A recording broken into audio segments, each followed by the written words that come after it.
The Monday, December 4th meeting of the Development Review Board for the City of Montpelier. We'll call the meeting to order. I'd like to go through and have board members identify themselves, and then we'll switch over to our technical process here. So, Brian, I have you first up. That's Brian Jones, who's a Development Review Board member. Hi, everybody. Alex, Development Review Board, Catherine Burgess. Joe Kiernan is online with us today. Hello. And I think that is it for Development Review Boards. Is that correct? No, Gene. I'm here. Oh, you are here, Kevin. There we go. Great. Yep. And you got Kevin and Jean. Yeah, and Jean, you're also here. Hello, everybody. Great. Welcome. Thank you for coming.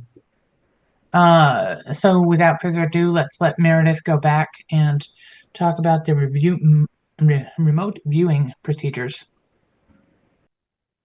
All right. I'm going to be sharing my screen. The stuff on the screen is more for anybody who's viewing tonight's meeting over ORCA Media, but there will be some information that will be useful for everybody, especially anyone who hasn't done one of these with us before.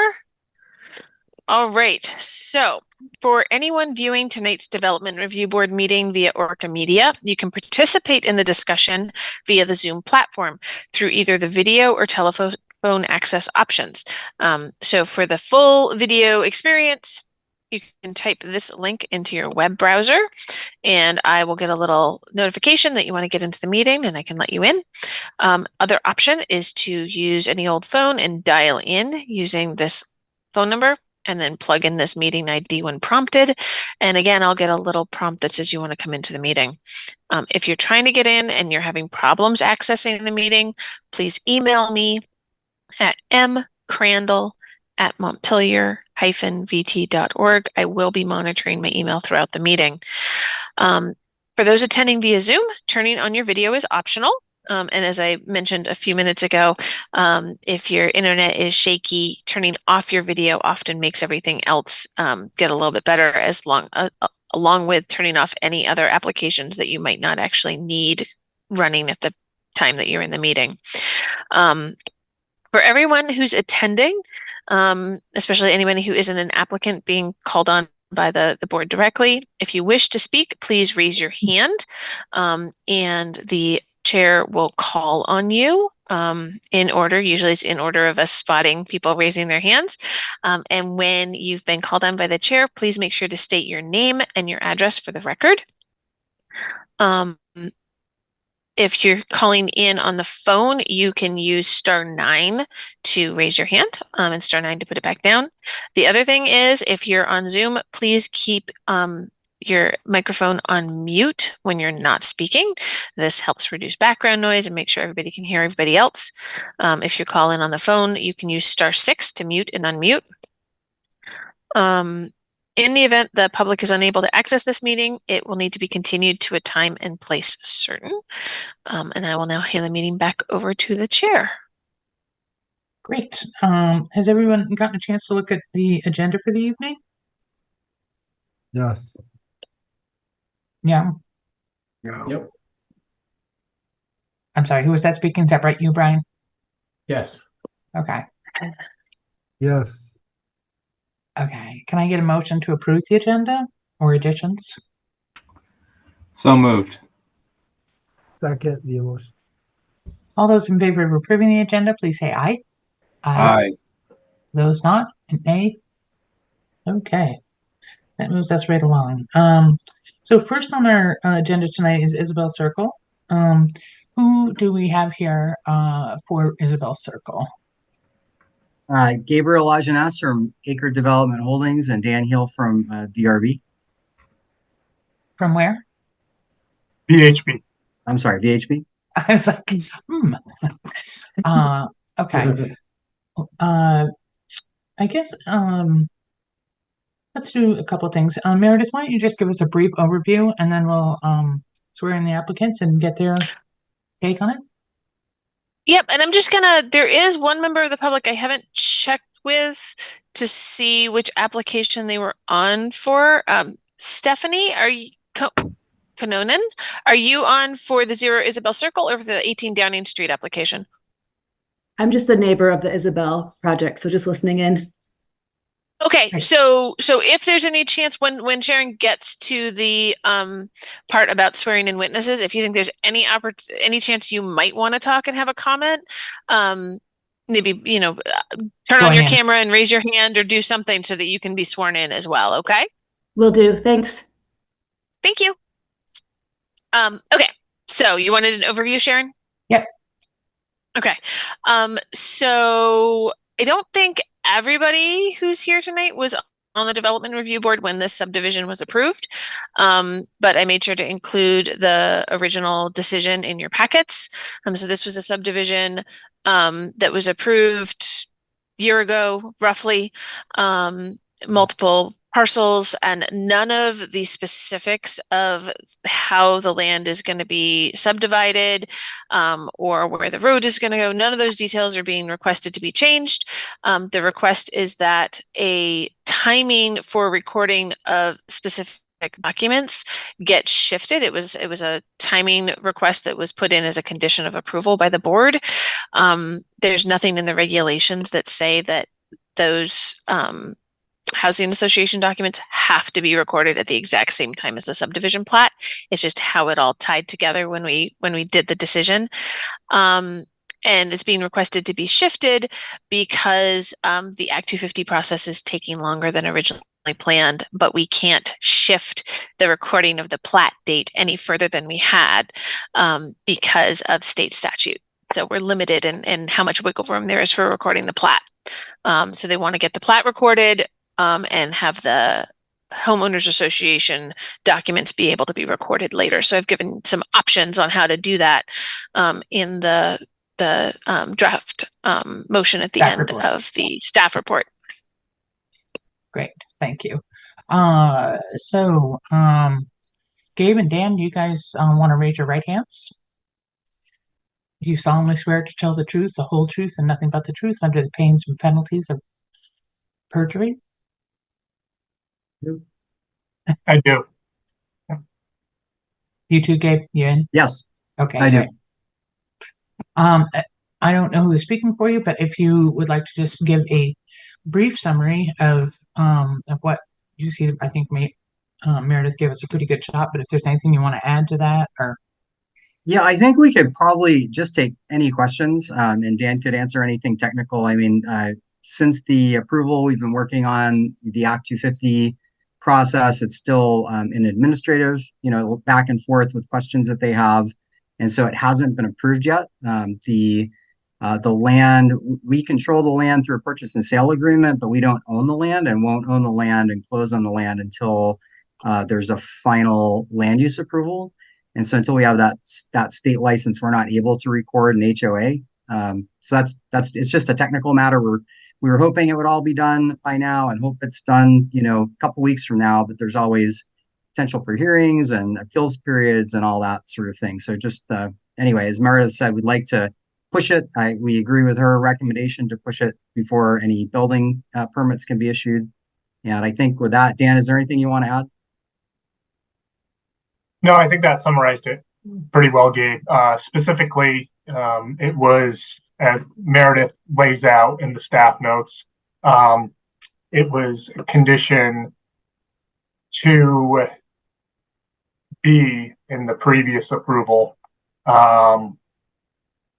regarding I'm sorry, 2A regarding the owner association documents be recorded within 180 days. And as Meredith mentioned, we already requested a 90-day extension, which she granted, which pushes the deadline to January 5th. And as Gabe mentioned, we don't anticipate that we'll have the Act 250 permit by January 5th, allowing for recording of the HOA documents. So we're seeking an extension for that recording and reviewing the staff notes. There at the end, there is the staff suggested motion with the revised conditions there, and condition 4 it talks about prior to construction of any occupiable building, applicant shall record the owners association documents detailing ownership, access, maintenance rights, and responsibilities for commonly owned or maintained property and infrastructure. And we are okay with that condition and okay with the staff notes. Thank you. Any questions from any other board members?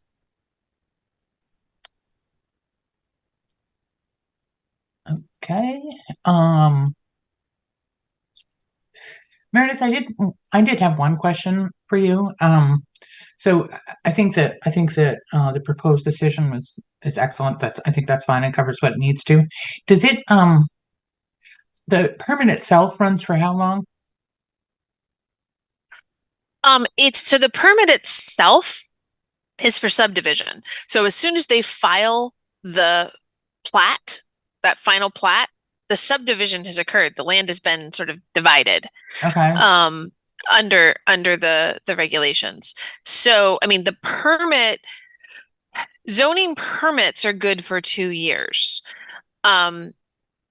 With subdivision, it's a little different because you have normally 180 days to record your final plat. That's just because of state statute. Right. Okay. So, but the being able to enforce on failures to comply with conditions of a decision that lead to a permit, that falls under statute of limitations. Okay. So we still, if your concern is whether or not there's still teeth to any requirement for the HOA documents to be recorded, that's still there even once they file that final plat, subdivision plat. Okay, great. Would someone entertain a motion on this topic?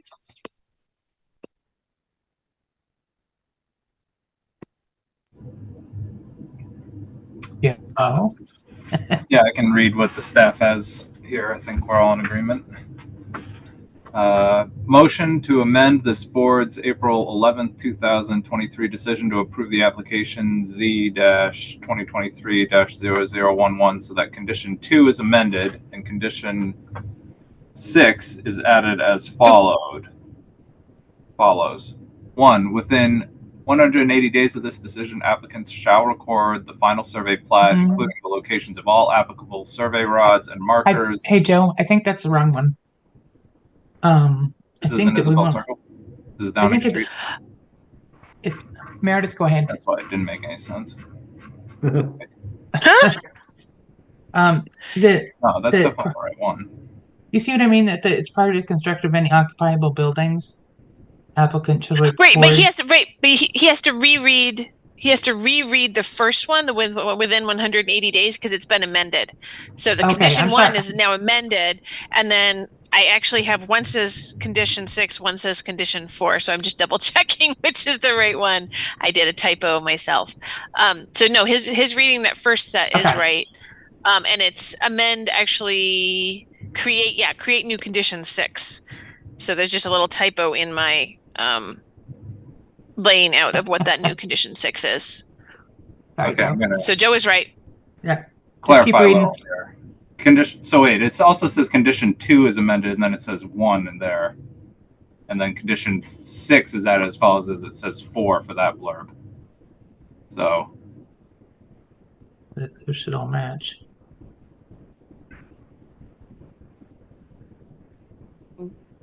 The automatic numbering screwed me up in the list of conditions underneath. I'm sorry about that. So it is 2 and 6. The first sentence is correct. It's just then the bulleted numbering got screwed up. So it's 2 and 6.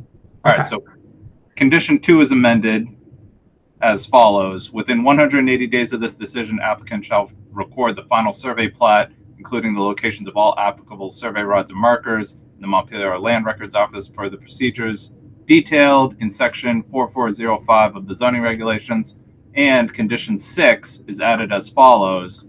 Prior to construction of any occupable buildings, applicant shall record the owners association documents detailing ownership, access, and maintenance rights and responsibilities for commonly owned or maintained property and infrastructure.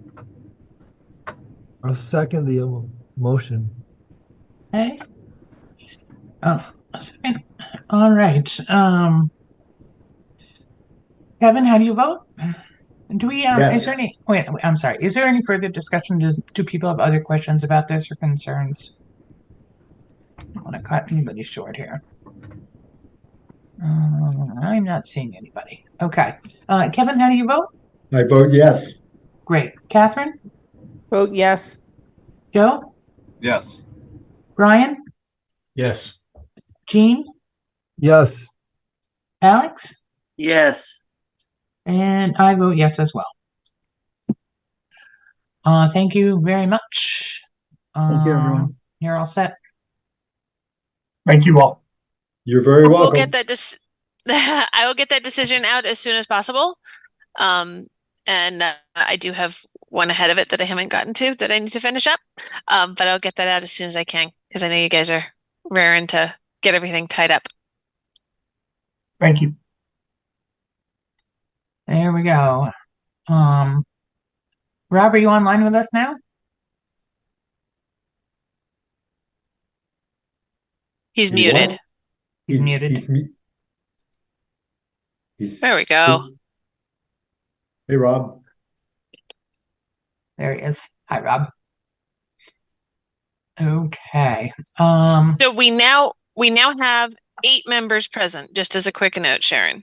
Okay. So and that means that both alternates are not going to vote. Isn't that right? Oh, Well, one of them shouldn't be voted. Everybody can take part in the discussion, Right. but one of the alternates need to drop out unless someone else has a conflict on Downing Street. I could drop out since I'm away. Let you guys continue. I appreciate it. Thanks, Jean. You're welcome. All right. Have a good night. We'll see you soon. Take Yep. care. Okay. Without further ado, Meredith, a brief description of 18 Downing Street, please. Okay. So 18 Downing Street is a proposal to expand a parking area, an existing parking area. And that's the only thing that this parcel is used for is surface parking. And to push that parking area out. To do so, there is some impact on steep slopes because the parking surface area is higher in elevation than the rest of the parcel, which is mostly, some form of green space. And so that's why the slopes impact is why it's coming to the board. Because I couldn't approve that, but everything else would otherwise be an administrative site plan review. Okay. Who do we have here for applicants on this? Lucky Boardman, myself. Okay. And Alicia Filer. I've been working with Lucky Boardman to create the plans. Okay. Anybody else here for the project, or is it just the two of you tonight? Okay. They're the only ones representing, Sharon. There are neighbors if you're interested, if you're talking about swearing people in, if any of them want to comment. Yeah, I think I'd like to just swear in everybody who is going to be testifying and anybody who might be interested from the public to make comments as well. So that is going to be the two applicants, and I have Patty Jocelyn in the picture here. Is that the right name? Yep. And that's Lucky. Yes, that's correct.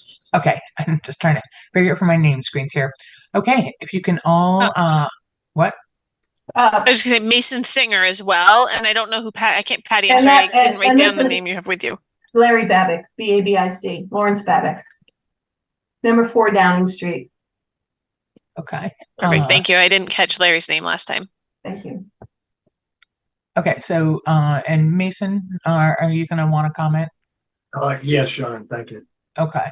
All right. All those who are here for the application and who also want to make a comment, please raise your right hand. Do you solemnly swear to tell the truth, the whole truth, and nothing but the truth under the pains and penalties of perjury? I do. Yeah. I don't see Lucky Boardman's hand. I don't see Lucky Boardman.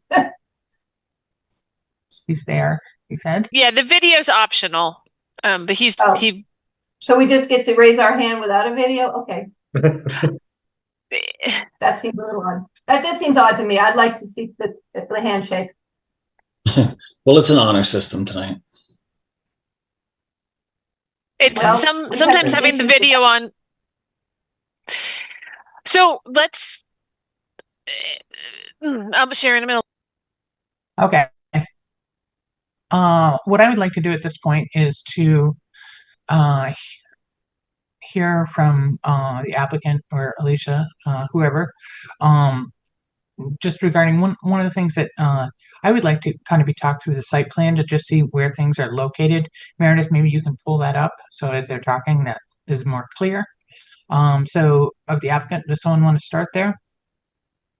Just hold on one second, Sharon. I'm going to check with Alicia because she's really good at sharing these things, and she usually goes to the site plan. So Alicia, it's up to you if you want me to share or if you want to do it. Because Yeah, I'd like to if you wouldn't mind. That way my cursor works. Yeah. yeah, that sounds great. Fine. Thanks, Sharon. You will have to allow me to do that though, Meredith. I think it's disabled. Yep. Sorry, okay. security issues. Didn't used to have to do that, but now I do. Give it a second, and you should be able to share your screen. Perfect. Let me get it. Oop. Back up.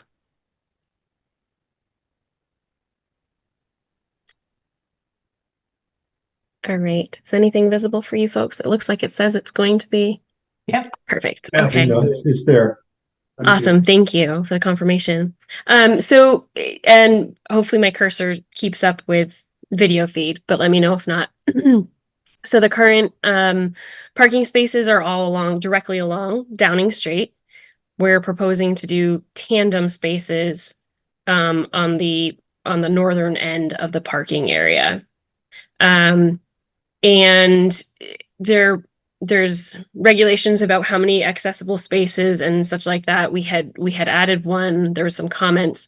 So I would like to share an alternate site plan, which is very little difference, but I will point out all the differences. The difference is we've excluded the use of this space now, so that any handicap accessible space being occupied here and now here will be able to maneuver to Downing Street. So 2 spaces for accessible parking is for any number of parking spaces between 25 and 50, and we're in the 29 category, so we needed an additional handicap parking space. So that has been added. They will share the aisle, and the aisle is adequate for the van accessible space. And also I don't know how to get back to the other one with my the little bars in the way. Let me see if I can do it down here. Sorry about that. So the other change was this is how it was proposed before. This swale, I'll talk about it in just one second, but I'll show you the different design, which is it's just a different configuration.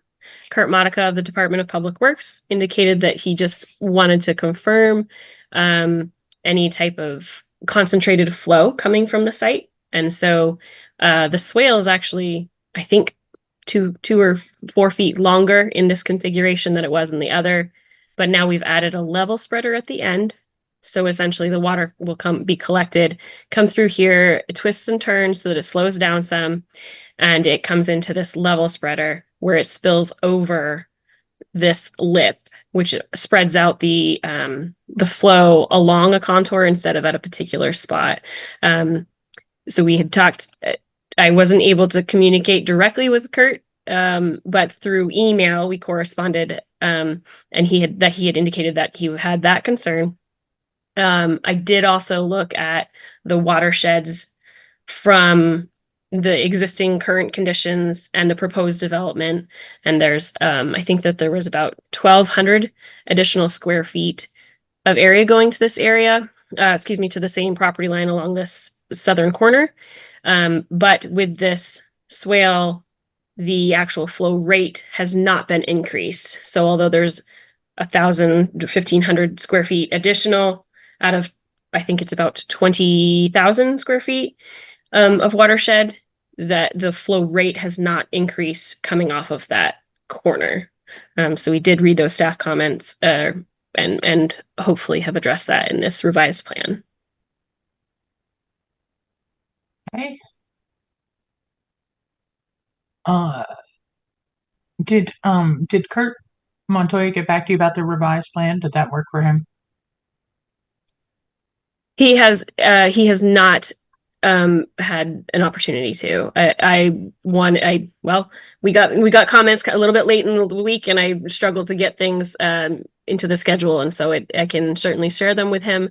I do have the hydrologic modeling to support the pre and post conditions that I can provide to him as well. Okay. Does the board have particular questions? I wouldn't mind a description. So I just want to make sure that I understand this, that the bottom left of the page is sort of the entrance into Downing Street, correct? Yeah. And Yes. that's going up the hill. Correct. And the spaces are going to be additional behind the already existing spaces, right? Yes. Okay. Yep, these up here. Those are the new ones. Okay. Yes. Okay. And I also just thought I should mention the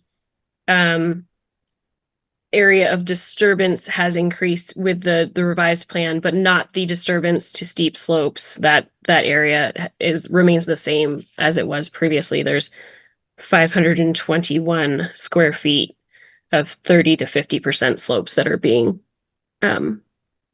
impacted by this plan. And there isn't additional drainage issues or concerns behind the new, like directly behind the new parking spots? I have graded the parking so that they collect inward on each other. So they should flow directly down the center between the two sets of spaces. That way they will be directed into the stormwater swale and avoid going directly off of it. Sometimes we want that disconnection to come just kind of sheet flow nicely off, but because we had to prove out the pre and post based on the stormwater regulations in the section, I had to collect them and trap them in. Okay, thank you. Does anybody have any questions on this? Rob? Yeah, so once the water goes through the level spreader and out, is there a storm drain or whatnot, or is it just going to the ground? There is no storm. Nope. There is no storm drain. And this is it's the same drainage pattern as it is now. So the contours, and I can't, how do I get there? 1, 2, 3, 4. So this is the property line of Downing Street and the North Branch apartment. And that was the particular property that Kurt had indicated about, because it is in that southern corner. The gray area versus the box hatch is the area that currently goes there. And the box hatch is the area that now will go there. So there's a thin strip because of the way we have the collection that's actually being collected now into that same area. So the overall area going here is the same area as previously. But because we collect it in here, it slows it down slightly. So I guess I just have one question, and that is, how did that area perform on July 7th with the flood? I cannot speak to that. Perhaps Lucky has some information about that.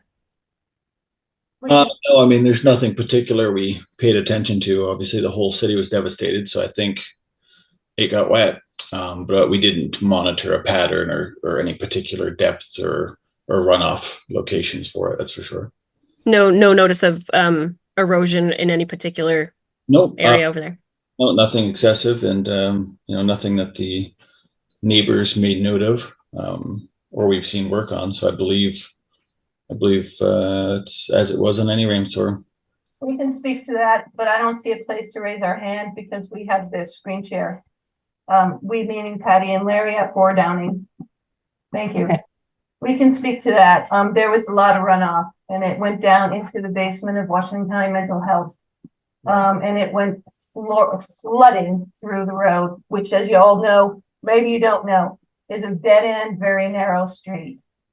Very narrow, partially paved in bad condition street with already too much traffic between Washington County Mental Health, the apartments, and people who live here. We just had a fire truck and ambulance about 10 days ago for a propane smell in one of Mr. Boardman's building, and they even had trouble getting up in and out of the road. It's a very narrow road. We're very concerned about more traffic. We're also concerned, where would the dumpsters go? There's a dumpster right now that is literally sometimes in the road. It's not private property, it's public road, and the dumpster sometimes sits in the road. We're concerned about the left of the so-called swales. There are 4 spaces that are actually what we understand are leased to Lucky through way of Washington County Mental Health. So those are actually spaces that are temporarily owned. There's a lot of unfinished business in this whole proposal. I'm sure Mason might be able to speak more about it, but we definitely have concerns about losing green space. Larry and I had apartment buildings in Montpelier for years and years, and we're big on private ownership. And this is a tricky thing for us. I know we're talking about runoff right now, but I'm wondering, how do you access those other? I'm sorry, who was that? Spaces. One is Oh, sorry, Larry Babbitt. Patty Dawson's part. Oh, okay. Husband. And can you guys just, for the record, can you guys just repeat your address, please? Yes. 4 Downing. Thank you. We're the only residential house on the street. All the other houses are commercial. Okay. Mason, I see you have your hand up. Yeah, I've first a procedural question. How do we proceed with asking questions? I've got some questions about the proposal, and I've got also some thoughts about it. So I'm sorry, I'm not familiar with what your procedure is and when I should open my mouth and when I should. Well, I think the opportunity is for you now to ask questions. So if you have a question or two, that would be a good time to put it out there. First, I'm wondering why this proposal? What is driving it? Why do we need 10 more parking spaces in this space? That's one question. Another question is, have design review members actually done a site review of this? Have they actually gone to the site and looked at it? Do you mean development review? The design review committee? Who are reviewing this, have they actually gone to the site and seen this and understand the street? Okay. Meredith, this was the application I think that the design review committee did look at. Is that correct? Yeah, they did. I mean, the design review committee has a very limited scope of review, very limited jurisdiction. It's very specific criteria that have to do with how the proposal fits into the rest of the design review district. More on, usually it has to do with buildings and architectural standards. And so there wasn't a whole lot about this project that actually fit into their narrow scope of review. Their review was mostly about landscaping or other issues. It is not anything to do with how it works with the neighborhood. So who would be responsible? Like, for instance, safety issues. Would the design review committee have no jurisdiction on that? That's not the design review. That falls into, if you were able to access my staff report that's in the agenda, anything like that about how vehicles might get back out onto the street, anything like that is part of the development review board's jurisdiction tonight, as supplemented with comments from the Department of Public Works, whose comments flowed through, and their comments were part of the packet. And the Public Works was really more concerned with the stormwater issues. That was some of their bigger concerns, and making sure that the ADA spaces actually had access aisles all the way to Downing Street. Well, Those are their. I'm sorry, excuse me. I'm sorry. It's okay. So if this is purely about aesthetic issues and just issues about drainage or the appearance of drainage, what is the exact process for this? Because my primary concerns, I really like the idea of trying to clean up the parking on Downing Street. I've owned a building on Downing Street for 40 years. As you can guess, I've seen a lot of change over that time. The street itself has never changed. The city hasn't done any work on it in those 4 years, but the surroundings have changed. And so my primary concerns are about safety and how there will be. This morning, I tried to go into Downing Street. The road was blocked by an oil truck, which had backed into a vehicle that was parked legally. And so the road was blocked for half an hour or so. My own truck has been backed into twice by people backing out of spaces, and I have a permit and I'm legal. So I have issues about how 10 more vehicles will affect this area. And also, I don't know if the people are aware, there are no sidewalks on Downing Street. There is only room for one vehicle if vehicles are parked to pass on the street. There is no adequate way to turn around on the street. I had really, at first thought this would be a wonderful addition to clean up some of that, provide some space for turning around, make a space for the trash, which does blow out of the dumpsters frequently and ends up in the front yard of my office. But when I reviewed this, I was really surprised to see what the plan is. And so I really like the idea of a plan. I really have a lot of questions about the both the safety implications and the aesthetic implications of this particular plan. So I'm happy to be advised as to how I should be able to air that.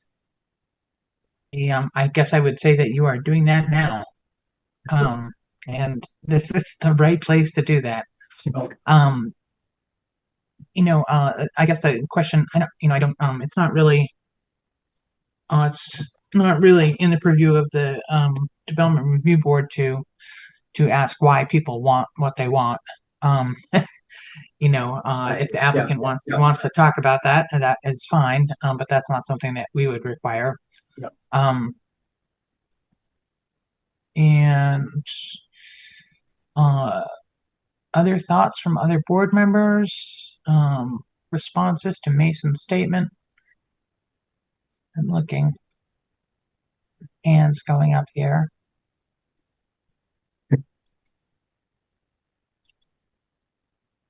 Okay. Meredith? Just can you give a couple of clarification items, one on process and one on the trash issue? They're sort of process still. So one, Mason, just to clarify the process. So this project has dual review. So it went through the design review committee first, right, on a very limited review status, and then it goes to the development review board. And for the development review board, their review is limited to the project. And the project is about expansion of the parking space. And maybe Lucky or Alicia could give guidance on this.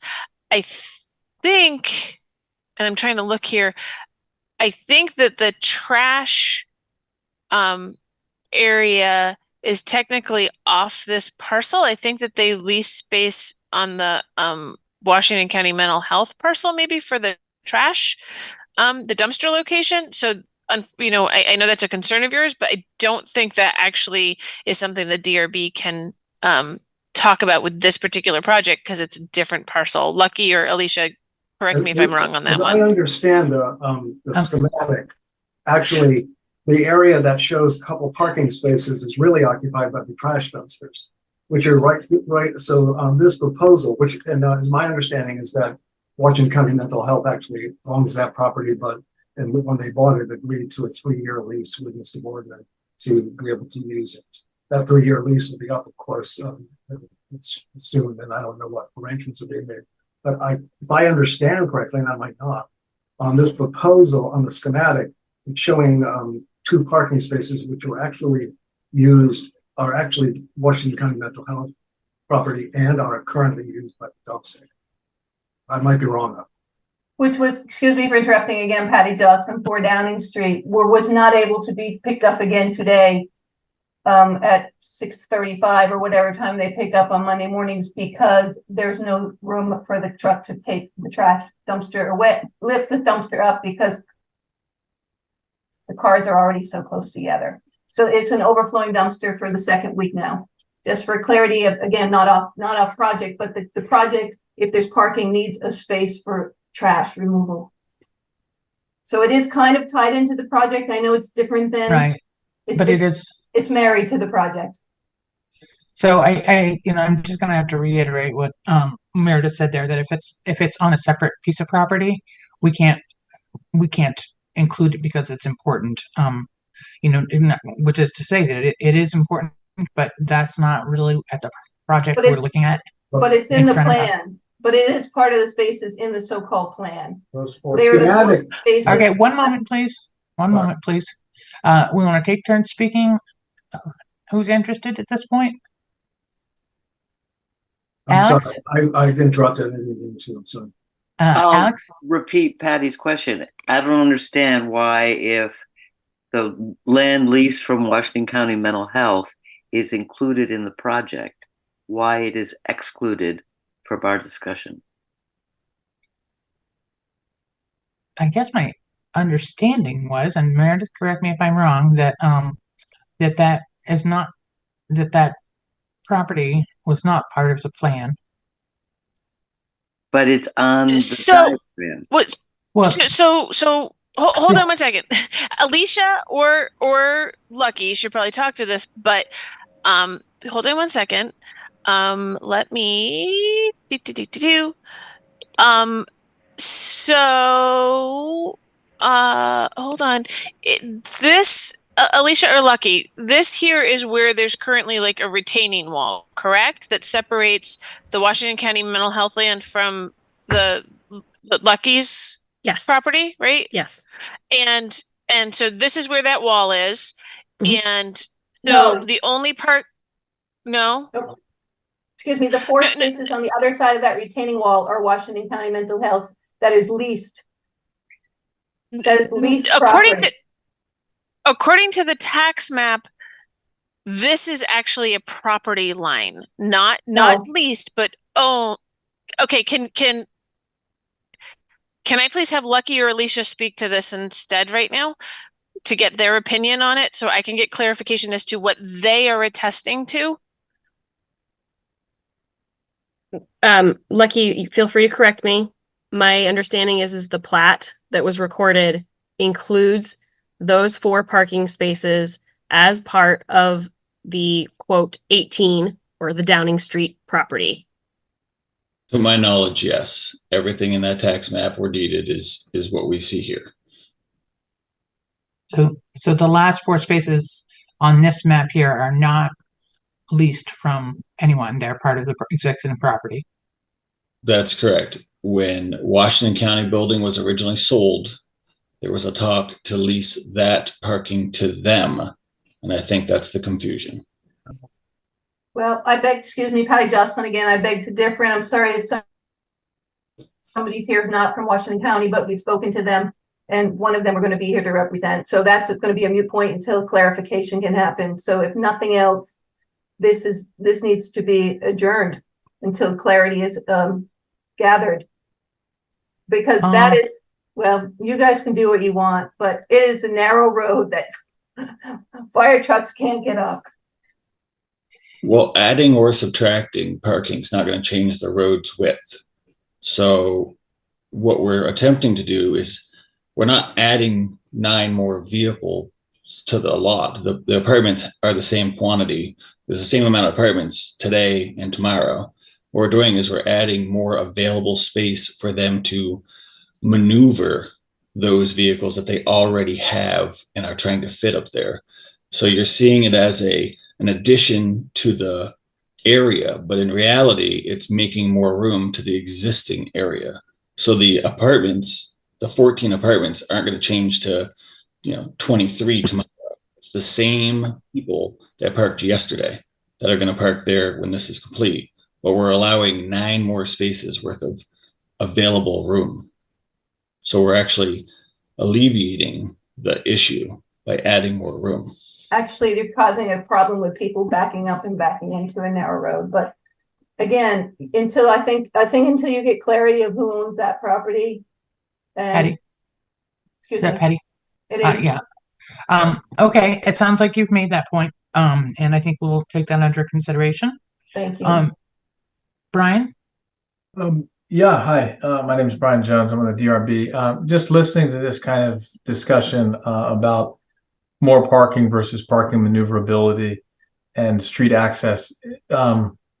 Is it possible that that some kind of an improved turnaround condition could be built into this? Because you're saying additional spots aren't being created or needed, perhaps, but that's obviously what's being shown.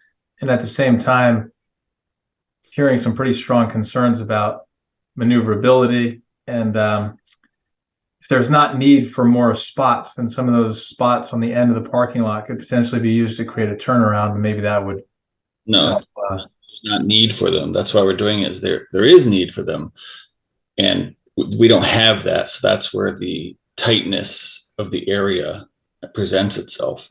So there's 14 units there. So if every unit has 1 to 2 cars, there's a potential 20 something cars snugged into these spots.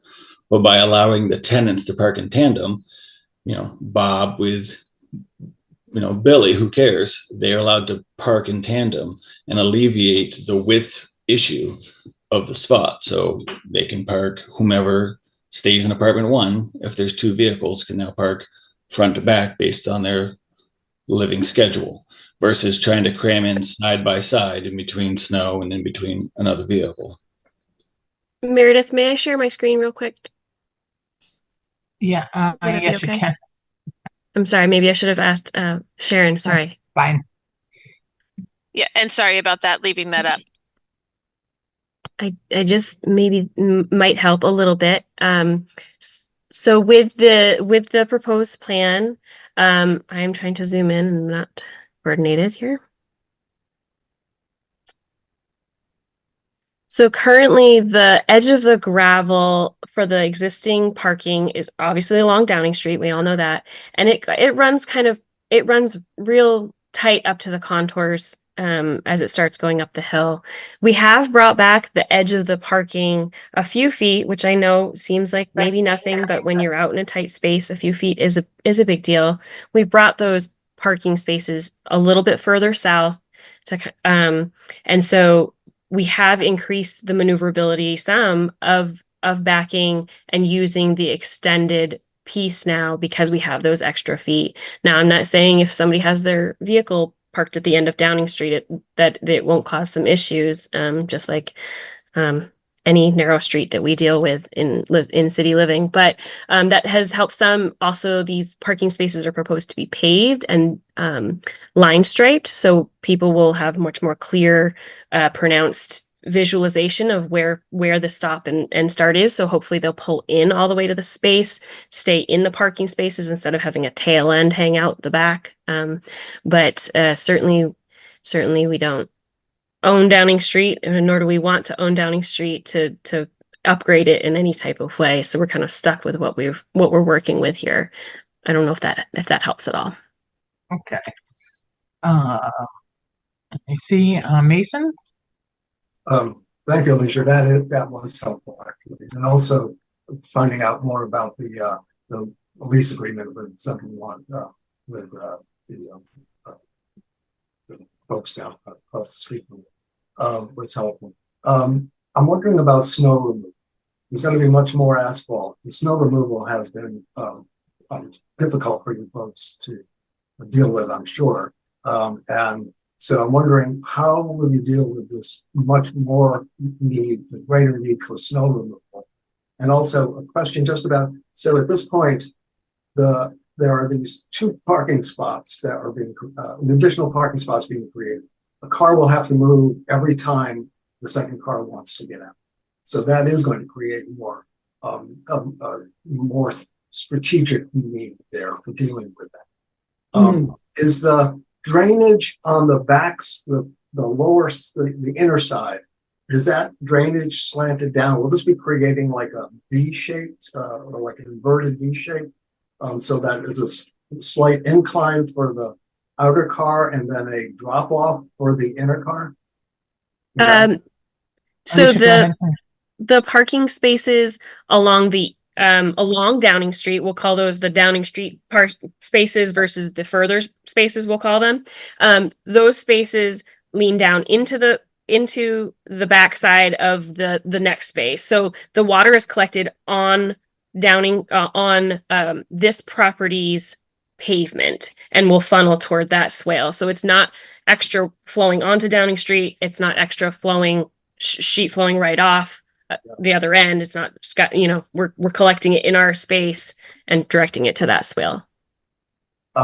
During when people are going to work in the morning and coming home at night, obviously there's more traffic there. So there will be a big increase in terms of just people pulling in, trying to maneuver while 2 vehicles. Now, instead of just being able to pull out and leave, they're going to have to get someone to move the first vehicle. So right now, getting like emergency vehicles up the street is, as Patty's mentioned, pretty difficult. The street is frequently blocked by Casella or Myers trucks for periods of time during several days a week. And it's hard to traverse it during that time. This is going, regardless of anything, whether this is an improvement or not, it is going to mean more cars on the street. And it's going to mean more traffic on the street. So I'm just concerned that this is already a street that is really difficult. There have been near misses. There's no access, but there's no safe place for pedestrians. And having more traffic, to me, is really worrisome. And I had to help a woman who nearly got hit by a car, fell over, and help her get her up, get her out of her way. It's not an uncommon occurrence that kids are on the street on tricycles or just running around and playing. It's really a difficult street, and it's caused many arguments from people who have lived there over the years, and I can attest to that personally. And so I'm not opposed to this opposed to improvement at all. I think it's really would be wonderful to see an improvement. But I really am concerned about the fact that more cars are going to be trying to turn around. There is no increase in access for turning. And it seems to me like this, having 2 cars, one parked in the back of the other, is really a recipe for trouble. So, and I don't hear a real acknowledgement of this in the plan or any way to deal. Joe? Did you have a comment?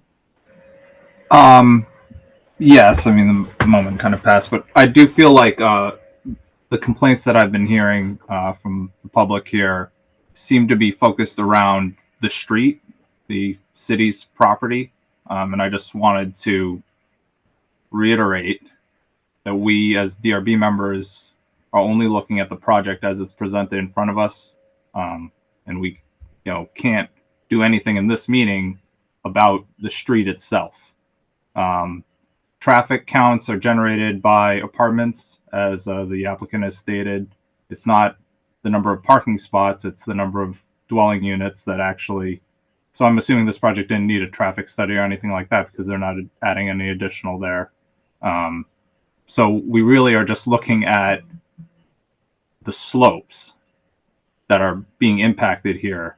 We are not considering the street itself or any conflicts that may happen on that street as part of this meeting.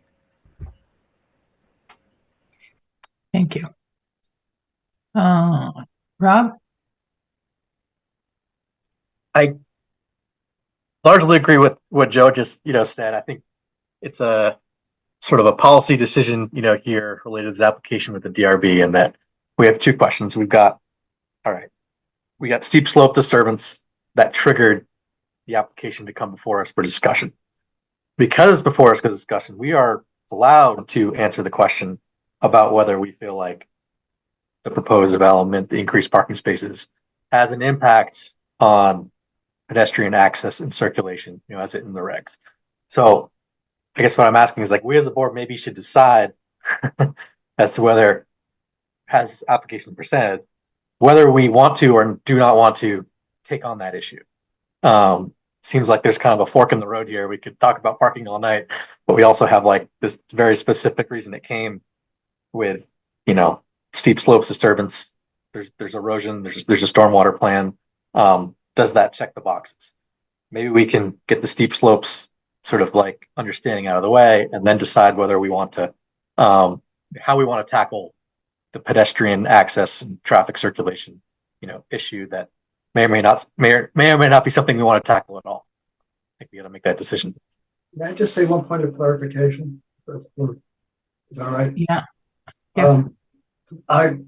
I beg to differ a bit about Downing Street being public. It's the way there is no curb. It's all a curb cut there. The city does control curb cuts and access from private property onto the street. That is part of, the consideration here. Downing Street is actually, the upper part of Downing Street is really part of, it's not technically or legally part of London property, but for all practical purposes, it is an extension of that property. And there's no way to deny it. So to try and just simply put the city street off as a separate entity is really misleading if you've ever been on the street. And so that all of those cars pull immediately out onto the street. If this were Mr. Boardman's property, Upper Downing Street, there would be no issue whatsoever. It's only, and you can't really separate, in my mind, the public street there from, you might be able to legally separate it, but in terms of any of the issues that we're discussing, it's part and parcel. So that's yeah, Mason, I think that is a perspective on what Rob just said that the board needs to discuss a little bit here. I understand. Yeah. Rob, I do like the bifurcation of the issues, like the steep slopes. I think that we could have a discussion about whether we feel like that that they have mitigated that sufficiently. I'm a little sad that we don't haven't heard back from the Department of Public Works on that. But it looks to me like it is dealing with what they are mandated to do by regulation. Do other board members have thoughts about that, the steep slope portion of the evening?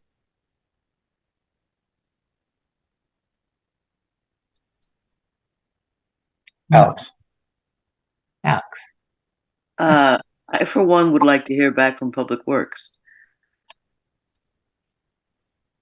I mean, they asked for things. The applicants attempted to provide them, but there has been no response from Public Works. If that's a motion, I could second that. I'd like to hear from Public Works as well. Yeah, I would as well. So I think you're asking the right question. Okay, so I think we actually have to make a motion. We can't just say that was really great. I'd like that as a motion. If somebody could make that motion. What would the motion have to be? To continue this discussion until there has been a response on the steep slopes, until there has been a response from Public Works? I think, correct me if I'm wrong, Meredith, but I think that, did you want to just say it, Meredith? You go ahead and ask your question. Okay, I was just going to say that I would think that that there could be a motion to continue the hearing to the next meeting in anticipation of a response from Public Works regarding the project. So if you do that does it now with no further discussion and everything is sort of closed out. You can, if that's one of the things you're thinking you want to make sure you have, being able to wait till you do that until you've been able to give the applicant direction on any other items that might need to be coming would be good. I don't think I would make that motion to continue right now. I would put it in your list of items that when everybody's satisfied, you've hashed out everything you need to do tonight, you do that. If you're ready to do that now and be done for tonight, but also just, I think it sounded like there were some other issues that there might be. Yeah, I didn't think that was a move to close the meeting. I mean, I think that Rob put it well when we talked about, you know, the steep slopes portion of it, and then whether the board needs to have a discussion about whether we want to, or is it appropriate to, or do we, you know, where we are in the parking thing, you know, on the street activity, you know, I mean, so. Yeah, I mean, there could be I don't know. You've already sort of had the straw poll with the hands going up that everybody wants that to be one of the things that's requested, is to get more input from Public Works. I would wait and do it all in a motion at the end, personally, because once you say continued, I don't think you're supposed to then continue discussion tonight on it. Okay. I mean, I wasn't looking for a motion at that moment. I was trying to trying to figure out what's going on. Sorry, that's what it sounded to me like, you were looking for a motion. That's all. Sorry. Well, versus, yeah, somebody seconding a non-motion is what I was responding to. Okay, so here we are back at the thing. That is definitely an option to later in the meeting continue the hearing if people are interested in hearing back from the Department of Public Works on the erosion and water control, etc. on the site. Joe, is that you?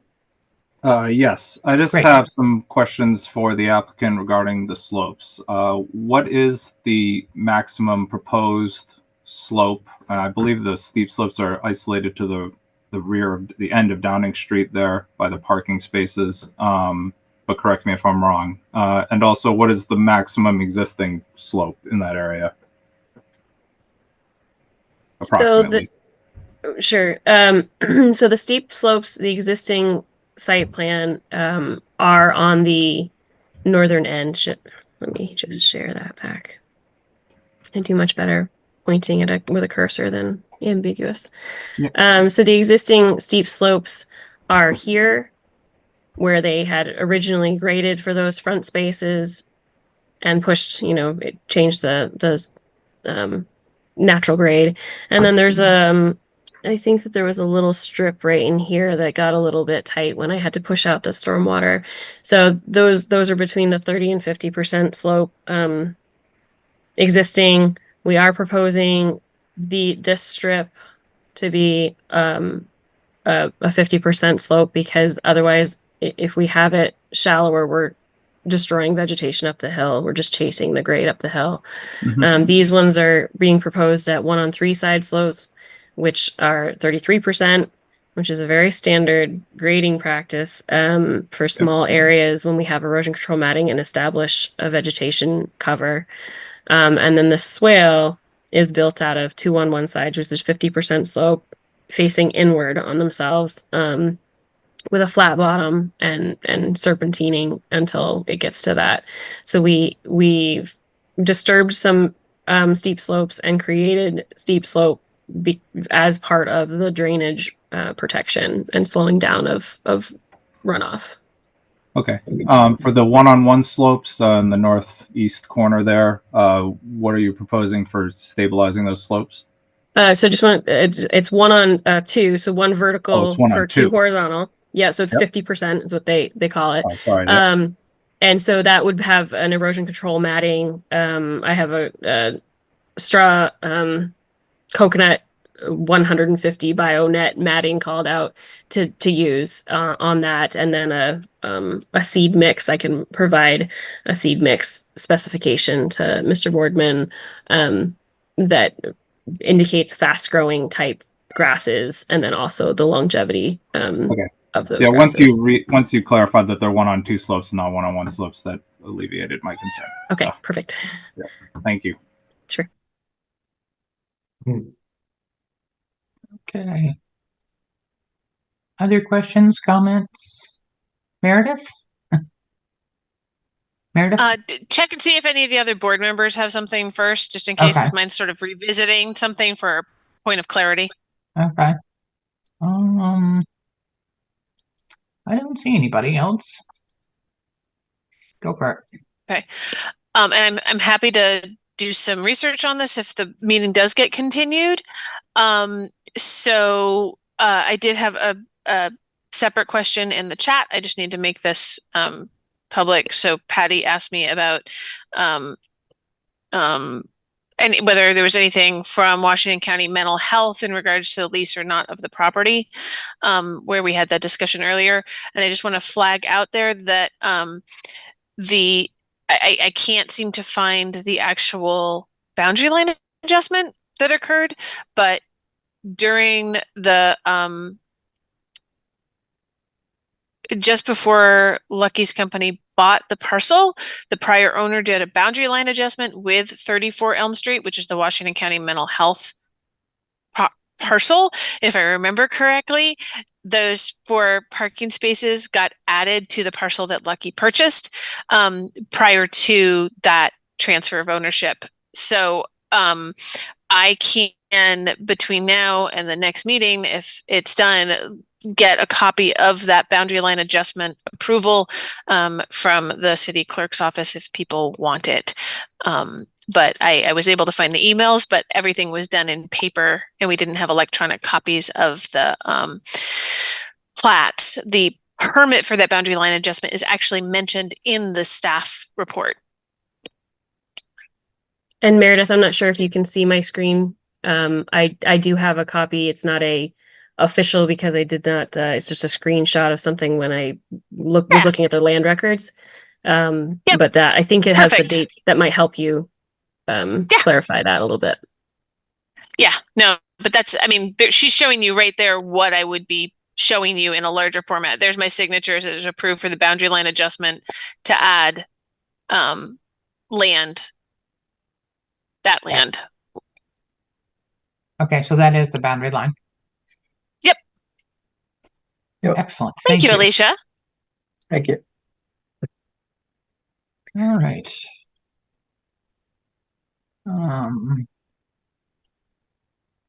Other people looking to comment?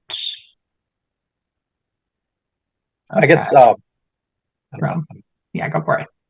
Seeing it seems like there's an ongoing discussion in progress, about the current plan and the runoff, with Public Works and maybe a state stormwater permit that may or not be happening. And Alicia's shaking her head no on that state stormwater permit. I don't know. I do have a slight concern about the slopes that existing and the how close the proposed development is to the buildings, and so I just want to make sure that if Public Works was planning on doing any additional review, that we do have all that information. But it seems unclear from the back and forth as to what's left for them to do, or if we're waiting on anything from them. Meredith? So they haven't provided comments on the Alicia's updated design. Part of that is also because the city's budget congress was last week. So between that, and Kurt isn't basically the lead on this because they're down an engineer. So as the director for DPW, he was managing, trying to review plans and dealing with budget stuff. So I think he just couldn't get to it last week. And I know, I had a hard time getting in this morning. So I think he probably, living remotely like me, probably has been home today or just dealing with putting out fires from all this snow we got. So I think he'll review it as soon as he can, but I think he just couldn't get to it today or end of last week. Okay. I definitely hear some and agree with the idea that we should hear back from the Department of Public Works. What about the are we looking at outside of this parking lot, this one parcel conversation? The applicant is for the parcel and it's for the parking on the parcel, and I feel a little bit like that's sort of the end of our jurisdiction is what this applicant is asking for. I certainly understand and hear that the neighbors have other concerns, Other board members' thoughts on this? Catherine? I had a question more for Meredith around the regs. I agree with Rob earlier on the point around the sort of bifurcation between the steep slope issue and the bike and pedestrian access and circulation, which is highlighted on page 9 of 12. And I think here, you know, it's a street without a sidewalk, which is also steep. And just curious whether you had any recommendations for us around treatment of, you know, pedestrian safety and parking on streets without a sidewalk. Because this is, you know, it's a situation with no sidewalk and also density. So it's not no sidewalk where, you know, there are few people coming and going. So Meredith, you go ahead, then we'll hear from Joe. Yeah. So, you know, there's lots of streets in Montpelier that don't have sidewalks. We dealt with that when we were reviewing the Isabel Circle project. When DPW reviewed this project, they didn't make any comments about where this street is in the larger, for some reason, Complete Streets program. And the evaluation of which streets trigger addition of sidewalks. Usually it's triggered by a density, you know, number of dwelling units on a street situation.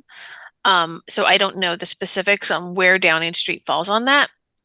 You know, as Rob said, when a project comes to you, you do have jurisdiction over all of the zoning regs that provisions that I lay out in the staff report, and you don't have to agree with what I have said in here. You can disagree with me and go your own way on it. You know, whether you think going to tandem parking spaces is a change in circulation, is, you know, up to the board. It's within your thought to say it does. My thought was it doesn't really change the circulation, and the tandem parking is something that's allowed as a way to fit in parking spaces. And it boils down to, in some ways, a management by the people, you know, using those parking spaces. We all do that in driveways throughout the city, where you know, an individual driveway is narrow, and there's not always places to turn around. They're all up and down the smaller parcel sized streets where you have a short parking, you know, short driveway, 2 cars park in, and they figure out who's coming and leaving first. But it's, you know, it's up to the board whether or not they feel like this particular arrangement needs something more, now that it's in your court. Does that help, Catherine? Yeah, thank you. While still leaving the ball in your court. Joe, did you have a comment you wanted to make? Yes, although I'm second guessing myself a little bit, but I guess I agree with the chair that we should really be looking at the project as it is presented to us. Unfortunately, we can't solve all of Montpelier's infrastructure issues as much as we'd like to. You know, short of purchasing part of one of these properties, there's nothing you can do to Downing Street to make it wider. The city would have to purchase an easement at the very least to occupy maybe the end of it, you know, with some of those parking spaces and things. But to ask the applicant to do that just out of his own goodwill is just not something that we can do. And it just completely falls out of the scope of what we're trying to do here. Downing Street, looking at it, is essentially a public glorified shared driveway. You know, it doesn't go anywhere. It leads to a few buildings. It services a few buildings, which it's been stated in this meeting that not many of them are residential. So I hope this isn't insulting, but I hope people who have concerns can understand that that puts it low on the priority list of things that need to be fixed in this city. And that being said, there isn't anything from an engineering perspective you can do to make that street more accessible, short of widening it, short of taking down all the utility poles, purchasing land. I mean, it's an incredibly complicated process.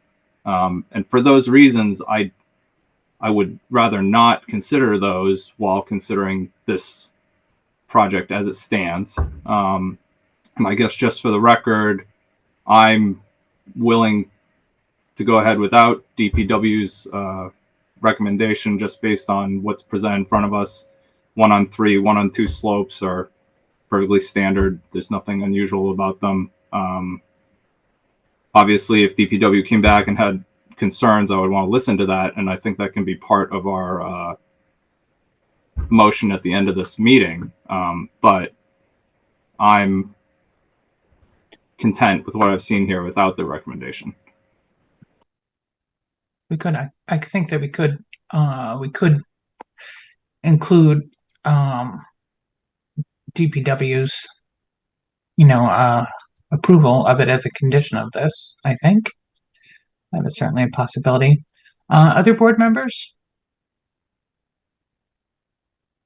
Other members of the pub? Oh, I'm sorry, Brian. There you go. Thanks. Yeah, thanks, Sharon. I realize that the stormwater management infrastructure has been designed, and I was asking Meredith privately in email to see the difference between the newly proposed and the old proposed, but I don't really think it's critical. I think a concern that I had in looking at this outside of stormwater management was simply this question about snow. And if you have now 2 deep parking spaces, and now it's really more of a question about regulations and applicability. It's not kind of like so much trying to open up a can of worms, but just saying we have stormwater management as something that's clearly defined to address this, and we have a stormwater management plan that clearly addresses it. It seems in many reads of this tonight that we're not kind of overbuilding parking on the site, but it seems to me that there is also another practical concern for water management, which is that you now have a parking lot which is 20 feet closer to a property line which already slopes downhill towards about probably 3, maybe arguably 4 other properties. And that snow management issue as it relates to water management is not going to be addressed with the stormwater management infrastructure, because it's going to be cleared. Or maybe it's a question, but for everybody, it's like, what happens to that snow? And is this something that we should be thinking about? Even if it's not specifically called out in these regs. And am I making my question clear too, which is to say that if all that snow is getting moved somewhere, it's not being absorbed by the stormwater infrastructure swales, and maybe you call it catch basin or something. It's going to go down that hill, and when all that snow melts, all that water is going to go down that hill.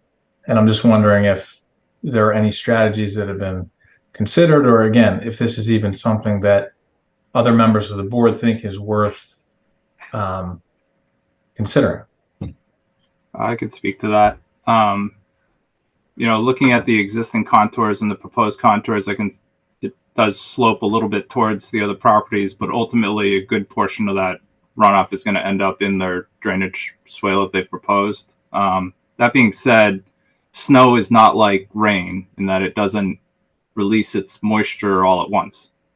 So, you get a heavy rain, you're getting more water coming down that hill than a huge pile of snow, just because only some of it is melting at any given time. So yes, it may be moist there with a big pile of snow, later into the year. But as far as like the snow melting all at once and flooding out a building, that's not going to happen. Also, from a snow perspective, clearing the street, there'll be no additional snow falling on the street itself. The applicant will have more responsibility as far as clearing snow from parking spaces, but there still seems to be plenty of green space that they're leaving on the far side of the new parking spaces to stockpile snow. or even if you wanted to, you could place it over the new drainage structure. There's lots of options for that. The snow is not really a concern from my point of view. Yeah.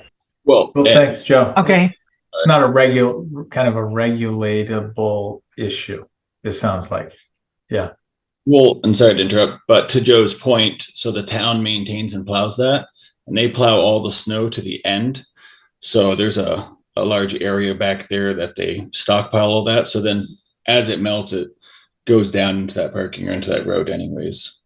So theoretically, the catch basin would catch a large portion of that because all the town and everybody just pushes it to the end of the road.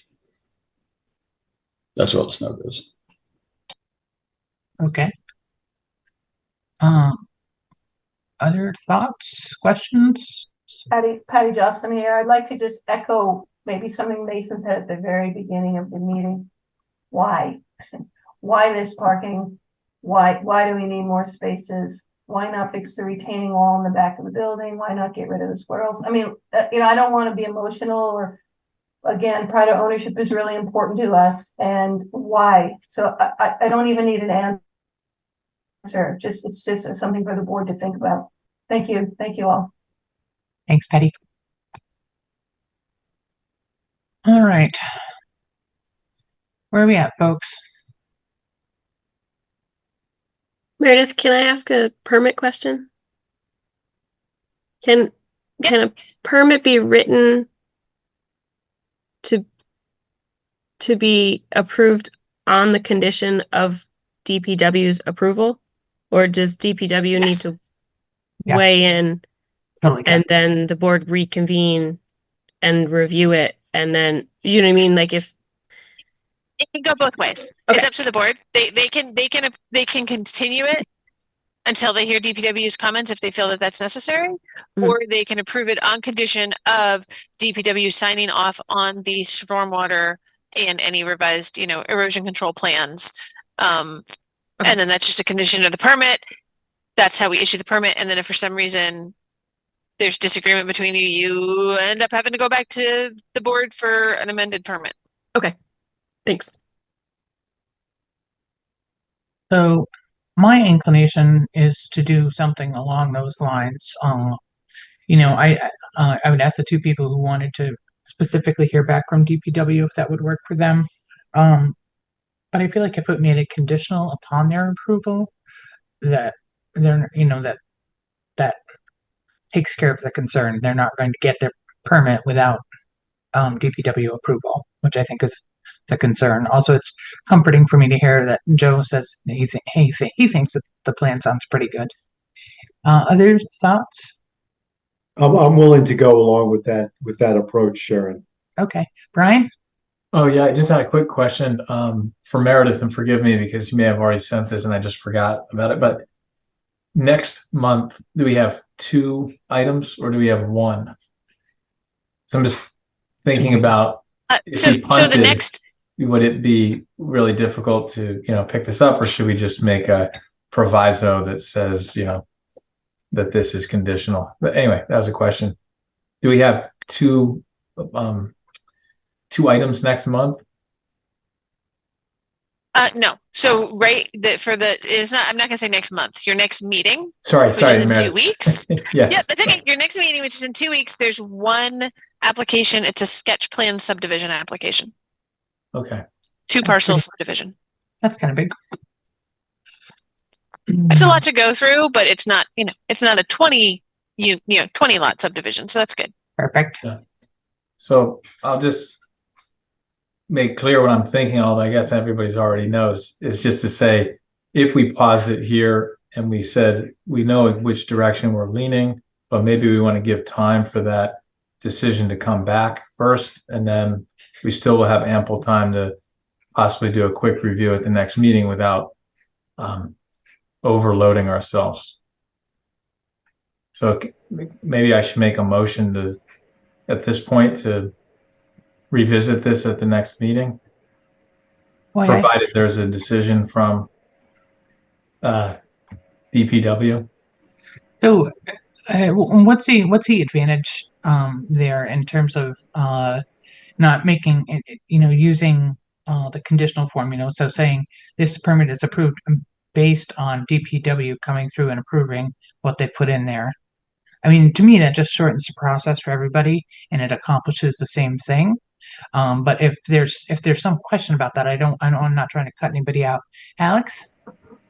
I don't think they're exactly the same thing, because waiting to hear back from DPW is open-ended, whereas saying we approve but we want their stamp on it is not quite as open-ended.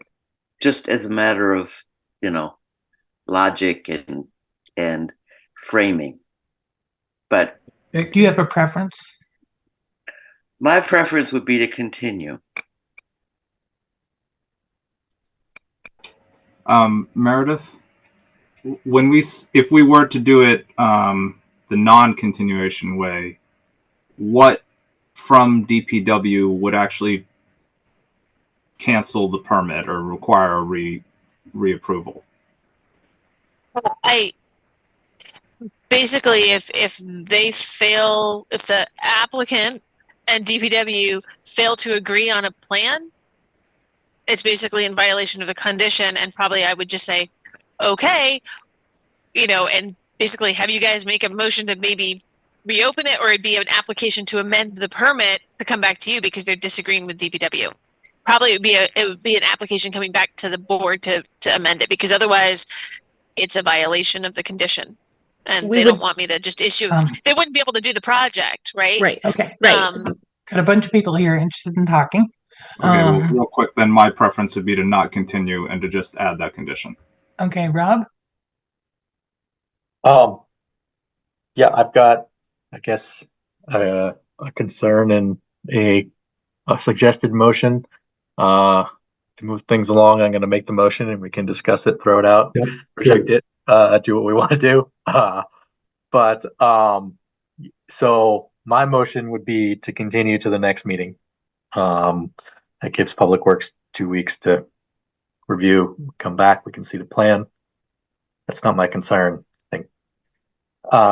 But I think at the next meeting, we need to really discuss whether we have an obligation to look at access and circulation as part of this application or not. And we give the applicant time to come prepared to participate in that discussion based on their, project as to whether they think that it, applies or doesn't apply. So summary of the motion: continue to the next meeting. Public Works has time to respond, and we discuss as a board the next meeting. An issue that I really don't know the answer to, as to what our role is, as to whether we include access and circulation review as part of this application or not. I'm split on that at this point. Catherine? I'd agree with Rob's approach. So Dad's going to make a similar suggestion. So I'll put my hand down. So are you seconding Rob's motion so that then there can be discussion about it? I'll second Rob's motion. Thank you for getting us to the process, Meredith. Yeah. I heard the cats. All right. Okay. So we have a motion and a discussion, and a second, and now we can have some more discussion. Do we want to leave it? I would like a clarified version of the motion so I know exactly what it is we're discussing. I mean, absolutely. All right. So as far as this application goes, there's 2 items on the agenda for the next meeting, 2 parts. One is we will review any revised stormwater plans per hopefully comments from Public Works. Second one is that we will discuss the policy issue as the question is whether the access and circulation provisions by adding parking spaces on this property are to be evaluated as part of our review or not. And if they are to be evaluated, we will do that evaluation. So considering that we can eliminate the first part of that just by adding the condition that DPW and the applicant come to an agreement that DPW is happy with, I don't think it's fair to delay the applicant because of some kind of existential, procedural. I don't know what the term is, but you know what I'm getting at. Like, this is an issue that the DRB needs to discuss within ourselves. It's not fair to involve the applicant in that process, via their time. If they wanted to get this project done quickly, we're delaying them. It's not even worth asking them if they want to get the project done quickly, though, because I just don't think it's fair. I don't think it's up to them to have to give us something so that we can try and figure out what our role is as a DRB. Oh, wrong reaction. Okay, Brian, you got two hands up there. Sorry, guys. Accidentally hit the clap. That was well. Sorry. That was well said, Joe. I respectfully just disagree that 2 weeks. I mean, just simply on the point of 2 weeks not being a kind of outrageous amount of time for us to kind of further deliberate this. And I do think that, in support of the idea of Rob's motion, when we're presented with cases like this that maybe start to stretch how we want to review things, that we need to take the opportunity to do that, because that's going to help improve the process of this board and the review service of this board. So I think that maybe taking 2 weeks to hear back is worthwhile. And I think that anything further than that, you could argue, would be some kind of burden, but it's not at all atypical for things to be extended a bit. And in my humble opinion, I think it's just, I would support the motion, and I would think that I want to hear back of what is said first before making a decision, rather than just making it contingent upon. When you say you want to hear back, what do you want to hear back? Who do you want to hear back from? Sorry, I'm still getting all my nomenclature down, but we're talking about the DPW.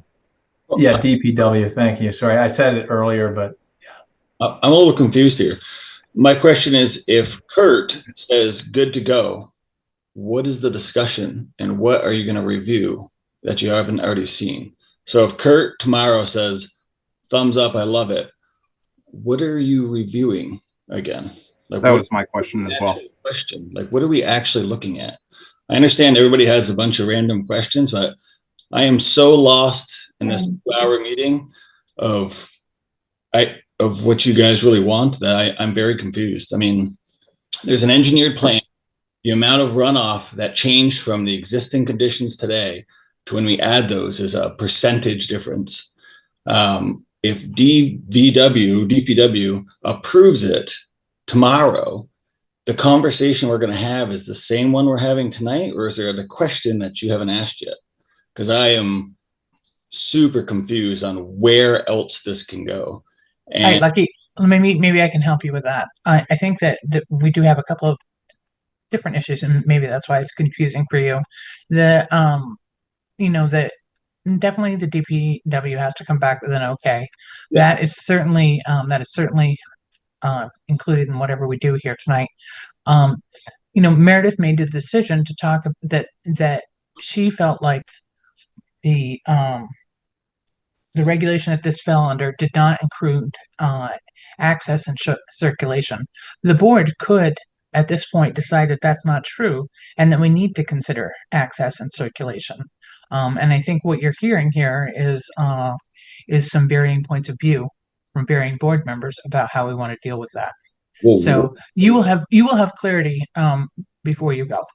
Right. So the question for access and circulation, what is the actual question? Are you asking, like, what?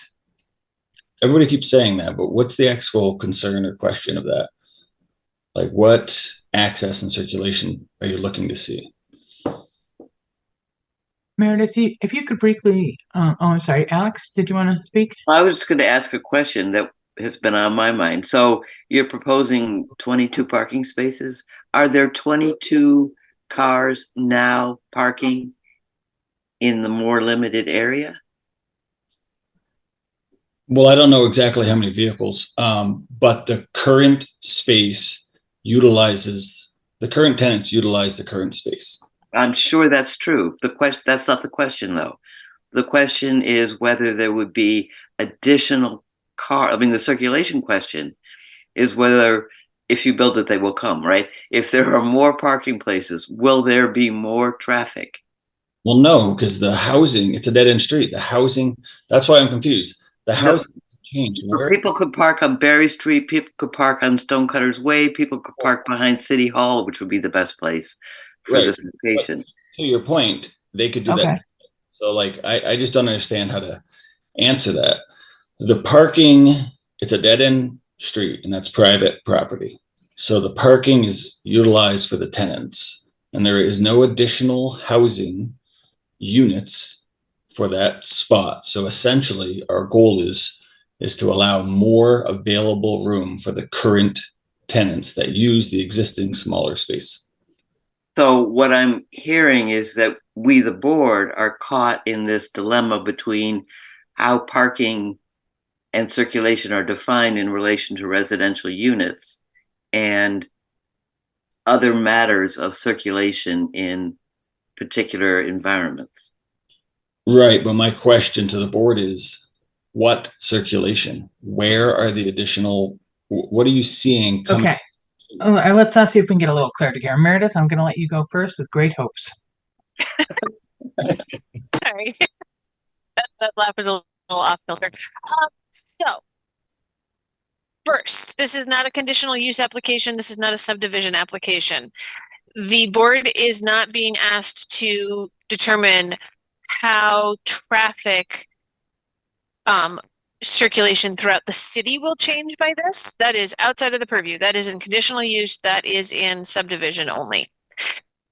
Access and circulation with regard to this application is under section 3010. It's about vehicle access and circulation within the parcel being considered for this change. For most of section 3010, the discussion is all about curb cuts, where they are located in relation to other curb cuts or intersections. The curb cut here is not being made any wider and any closer to any other driveways or the intersection. The one little, it talks about the number of curb cuts, whether they're on state or class 1 highways, all sorts of things. There's only really 2 items, I think, that might come into play here because you're not changing where people are pulling into places, right? There is a clause in 3010B6. This is a requirement about length of driveways. It says driveway length and internal circulation patterns, right? So how vehicles move around inside a parking lot or inside a driveway shall be adequate to prevent vehicles entering and exiting the site from causing queuing on the street. That's one item that might come into play. How having, yes, there's 2 parking spaces in a row where there was only 1. Either way, they're still backing out into the street, right? You still have tenants responsible for organizing how they park in there and timing. But hold on, I'm not quite done yet. There's one other provision. There is a question about emergency vehicle access and that all proposed development shall provide adequate access for emergency vehicles, including fire lanes, pull-offs, and turnarounds as necessary to accommodate emergency vehicles. But this is not a situation where you're talking about development with new buildings, new structures, getting those emergency vehicles into those structures. This is not making the current situation any worse. In fact, it may take some vehicles that currently park on the street off the street because they're coming there to visit those people in those tenant buildings, or it's somebody who has 2 vehicles and wants to rent one of those apartments, and right now they're allowed 1 parking space. So that's where my viewpoint was coming from, but those are the only 2 provisions in vehicle access and circulation. I know that you guys were talking about pedestrian issues. That comes into play in a different provision that right now my brain's not pulling up. That's in site plan. Which is so not that was an issue. Pardon? That's not relevant in this application, is it? Well, with site plan standards come in. It's just that it's administrative site plan. It wouldn't normally come to you, but it talks about internal walkways and it talks about public sidewalks, but it's not talking about how you're dealing with like the vehicles coming out when the public space is on the driveway. There's nothing about this project is triggering the need for a new sidewalk. You're not talking about there's no Okay. sidewalk terminating here. So I don't see how you can pull that one in. All right. That's helpful. Brian, you have your hand up? Yeah, sorry. Yeah, I did. I think that Meredith's explanation of what those parking and loading considerations were just answered my question. And I think that just to kind of put a cap on some of the questions I was asking earlier, and for others that might have been asking similar questions, I think some of the concerns that we may have had tonight as citizens and also board members, I think that they're just not quite triggering regulatory provisions of the zoning code. And so they may be real concerns and they may need to be addressed in certain ways at other times, but I don't think that they can be addressed tonight with this application. And I think that the applicant, again, is clearly well within the zoning provisions, and also regardless of whether they are providing additional spaces or in fact deeper spaces where there wouldn't actually be additional parking, right? An extended space rather than a tandem space. It in fact is just an irrelevant consideration because it can't be addressed with the zoning provisions the way they are currently. So I think as much as I was in support of extending this earlier in the meeting, I think I am now favoring making a decision contingent on DPW's evaluation of whether stormwater is managed properly. Okay, There great. don't seem to be any other measurables here. But I'm totally want to be open to if someone else can make a good point, excuse me, a good point to explore why maybe we should wait to hear what they have to say and then respond. So Okay. Rob, I see your hand up. Yes. So considering half my motion was to discuss this the next meeting, we just discussed it. I feel satisfied, and I am inclined to withdraw my motion, if so will allow, unless there's any objection to that. Anyone had anything else to say, contrary to what I just said? Okay, motion withdrawn, and I guess last thing I said, as I would entertain a motion, maybe it doesn't make sense for me to make it since I just made one, to approve it tonight with the condition that it gets Public Works approval. That's where I stand right now. Second. Yeah. And I don't think he was making the motion, but or maybe he was. Were you? Were you making the motion, Rob? Prefer someone else make the motion. Yeah. After I hear what Catherine says, I'm happy to make the motion. Thanks, Joe. Okay. I know this has gone, more philosophical, which most folks maybe don't have the time for during the holiday season, but I'll add a point, which I think I would have still been in favor of having more time, but I think I'm in the minority here, so I might abstain. To me, and this is Meredith, just something I'm sharing more broadly as commentary on the regs, the section 3202 around pedestrian access, I do feel there's an ambiguity here because all development must provide safe and convenient pedestrian access, including public sidewalks. And your point had been that there's no public sidewalks, but the street is essentially functioning as a sidewalk here. The street is like shared zone for people and for cars. So anyway, that's, I think that's just sort of is what it is here. And so that is something that I would have wanted more time to take a look at and think about kind of complete, maybe resources from Complete Streets Committee, et cetera. But I think I'm going to plan to abstain on this one for that reason. If so.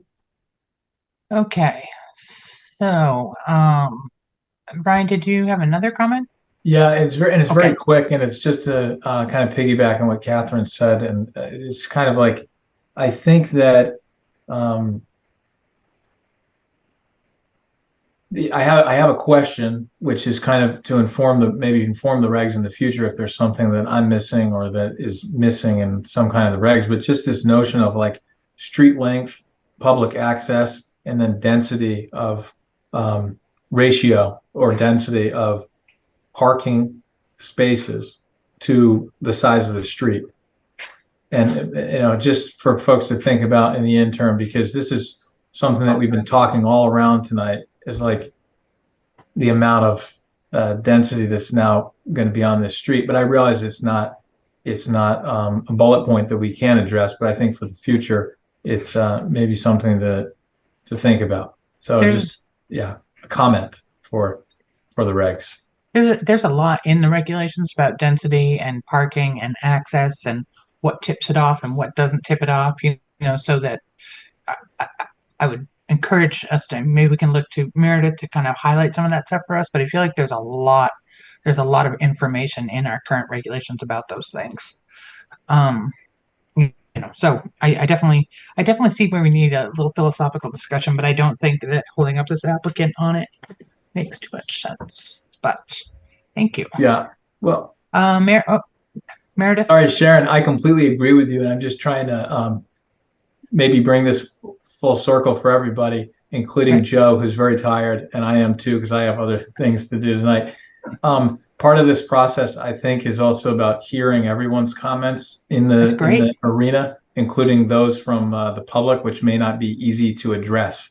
And sometimes when we create that space to consider, it allows everyone to have the opportunity to feel as though that they've been heard, even if we remain without all of the tools to address every single concern that is presented. So that's really just commentary for everybody on the board, and also the applicants who I know are going to be presenting more in the future. This is something that they're thinking about as well with their future applications. So apologies for having some questions as a board here. Of course not. We don't have the opportunity to meet ahead of time. If we could hear from Meredith now. I mean, I just want to kind of keep us rolling here a little bit. I'm with you, Sharon, and I was just trying to keep us rolling too. And I'm happy to give up the mic at any opportunity. But sorry, I just didn't want to feel like I was being rushed along, because I thought that was a kind of a valuable thing for us to be thinking about as a board, and also to be sharing with the public, which is to say that this process sometimes comes with some discontinuity, right? Because there are not meetings ahead of time, regardless of how much we read and study. And luckily, we have Meredith's great guidance on this. But anyway, sorry. All good. Meredith? Oh, sorry. So just a couple big picture things. And I know, Sharon, you want to move along, but because we do I'm good. have a motion on the table. So one, a reminder for board members and for the public that there's a balancing act here between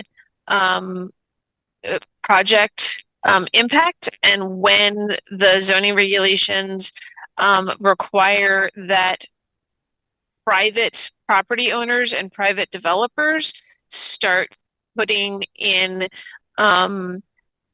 funding and being required to build public infrastructure, which is what a public sidewalk would be.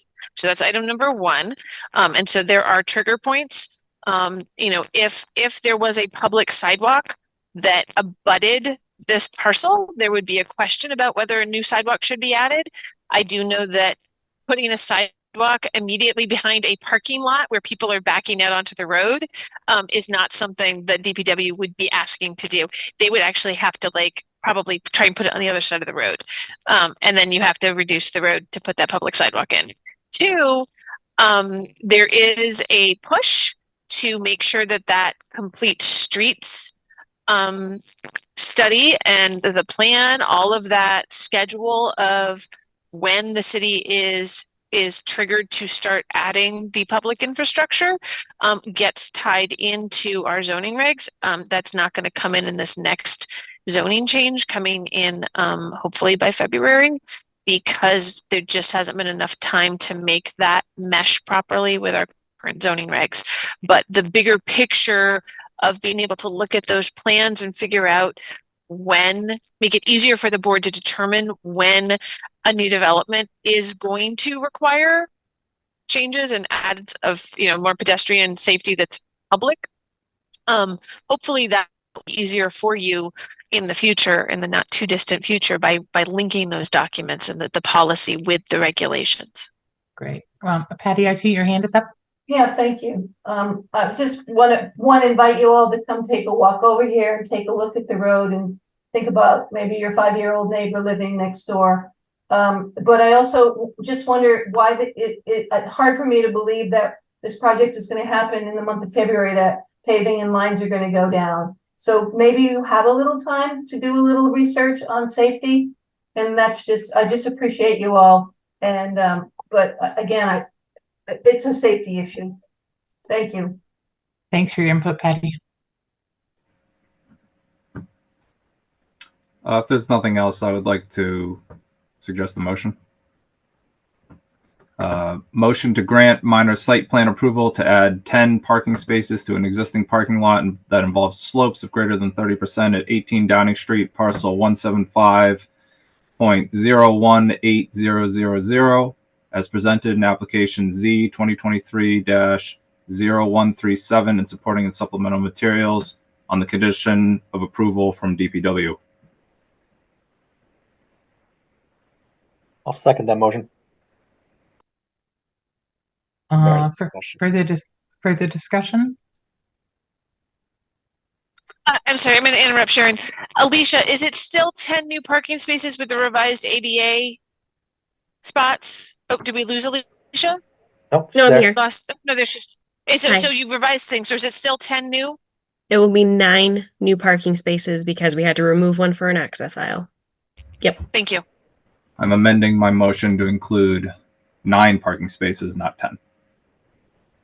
Okay, we still have a second by Rob. Yep. Any further discussion?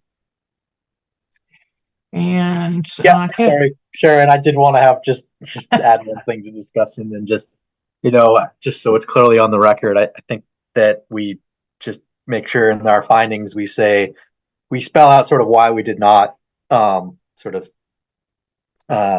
into detail about access and circulation. I think our finding is that configuration of this project, this project as to propose, did not trigger, those, provisions, because, clearly we didn't sort of act on, information to fully evaluate, those, those criteria. We've, our finding here that that is not sort of what we should be evaluating given how this permit, came to be. Those seem to be somewhere in there. You think you can get the right findings on paper, and I just want to make sure that that's clear, and sort of clarify. I'm glad we had the discussion about that. I think it was very important. In me bringing it up, it was more, I think, of a defense and R to make sure we checked the box and had the discussion, so that if this goes to appeal, we can say we had it and we discussed it, and not glazed over it. So I'm really glad at where we ended up tonight, and thank you all for a good discussion. Okay, let's call the vote here. Kevin? Yes. Catherine? I'll still abstain, though I appreciate all the discussion. So, and I think for the record too, I'm not necessarily stating that project like this should trigger the construction of a sidewalk. It's more, I'm still looking at that pedestrian access language and would have liked to have more time to think about it. So, okay. So abstain, Joe? Yes. Brian? If I abstain, then would we be able to pass a vote? Because I'm kind of on the fence, and I'm Just need 4. Just in a general sense, abstaining is usually used for conflict of interest. And, unless you have a strong reason that you're not voting one way or another, I would encourage you to take, to Make a either decision. approve or disapprove. Okay, sorry, thank you very much, Kevin, for explaining that. I think I will just abstain tonight because as much as I read the regs, I feel as though I'm not expert enough on what these provisions were to weigh in on this one. Sure, I can understand. Yeah. All right, second abstention. Jean is no longer with us. Alex? I'm afraid I'm going to abstain too. Okay. So I vote yes, and that gives us basically a split. Did you ask Rob? Rob. Rob votes yes. All right. That's 4. You weren't on my initial list. Sorry, Rob. That's all right. Okay, so that's 4. So that's 4 in favor and 3 abstaining. So the permit is granted. Thank you, applicants, very much for coming this evening. Thank you all for your time. I really appreciate it. Thank you. Oh. And Meredith will explain when that is going to be available to you, and it is, of course, based on the Department of Public Works approval. Yep. So the decision, I will get to the written decision as soon as possible. If you and Public Works come to agreement on a plan ahead of time, you can send that to me. And if you've met that condition as we draft up, which is just that DPW signs off on the revised plan, then I'll be able to issue the decision and the permit together if I get that okay from DPW first. I do have 3 decisions in the queue, and it is a remarkably busy time right now. So, but the decisions will be top of my list for the next week. So I will get it to you as soon as I possibly can. Technically, the board has 45 days. I will do my darndest to do it much sooner than that with a holiday coming up. We appreciate that. Thank you. Thank you. Thank you. Thank you. Thanks for showing up.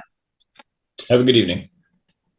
Too. So I thought that was like a pretty good board discussion, and thank you, Rob, for kind of bringing that up and just playing it out a little bit. And I feel like that question comes up more often than not. I mean, and I feel like a lot of times it's that a neighbor will come with a particular concern that isn't something that's in the regulations, and it's not in the list of things we're supposed to be considering based on the regulations. And so it's interesting to just have that discussion about what do we consider, what can we consider, can we, anyways, I thought it was a good start to that tonight. Yeah, I agree. Sorry, Sharon, just had a quick question. Are we speaking only as a board right now? No, there are other people still present. Oh, okay. I didn't know if we'd wrapped up that meeting and. Oh. Streamed via over ORCA Media. Everything is still public right now. Okay. But the applicant has logged off. Both applicants have logged off. But there are That's still what I thought. So I'll ask the informal question, and sorry, because I know everybody's ready to go, including myself, but I also thought it was a good meeting, and I just wanted to ask one question in the final hour of this meeting, which was, only among the board. So does that exist? I'm sorry, Meredith. I thought when we got done with the public meeting, we met to approve the meeting minutes. Did that just get moved to the front of the meeting? What? No, we haven't yet. This is all still public meeting. We haven't finished the meeting. We've finished the 2 application hearings. We're still within the agenda. Make a motion to approve the minutes for the November 20th, 2023 DRB meeting. Seconded. All those in favor, please say aye. Aye. All those against? Nay? And they are unanimously passed. Our next meeting is 12/18, and we have one application at that point, Meredith. Is that correct? Yep. The sketch plan subdivision review. So that's available. The base application is available on our pending applications page that you can reach through the agendas page on in the left-hand column. There's a link. So yeah, that's available. And just so Brian's aware and everybody's aware, I don't think ORCA stops streaming or recording until I've ended the Zoom meeting. So there's no like private DRB discussion with closed doors unless we do an executive session, which when we've done that over Zoom is a whole separate Zoom link just for board members. So everything you say in this Zoom meeting is public one way or another, just as an FYI. Catherine? There would also be no cause for an executive session. I don't think we're talking about that. Isn't here. I mean, there's I'm no talking about there being one. No, I'm just saying sometimes there have been executive sessions, Alex, when we've done these Zoom meetings. I'm not saying we're having one now. I'm just saying there have been some, and those are not public, but for any other DRB meeting we have that's like this over Zoom, it's just general public. But I'm asking, what would be an occasion for an executive session? It could be a variety of open things. meeting laws and things of that sort.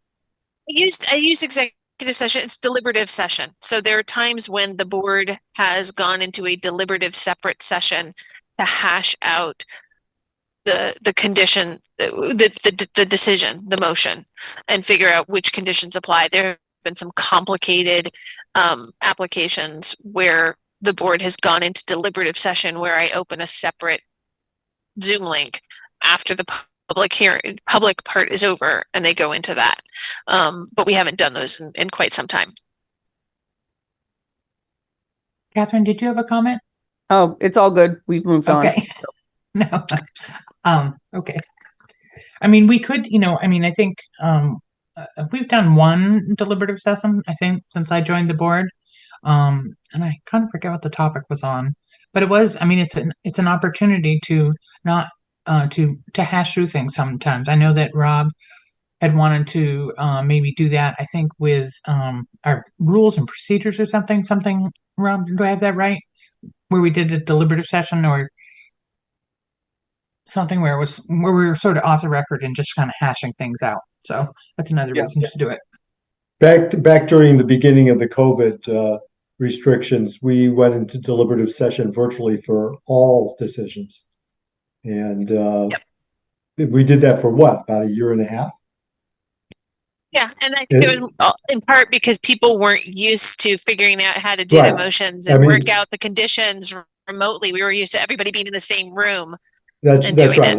There was a huge learning curve, and that was intended to accommodate that.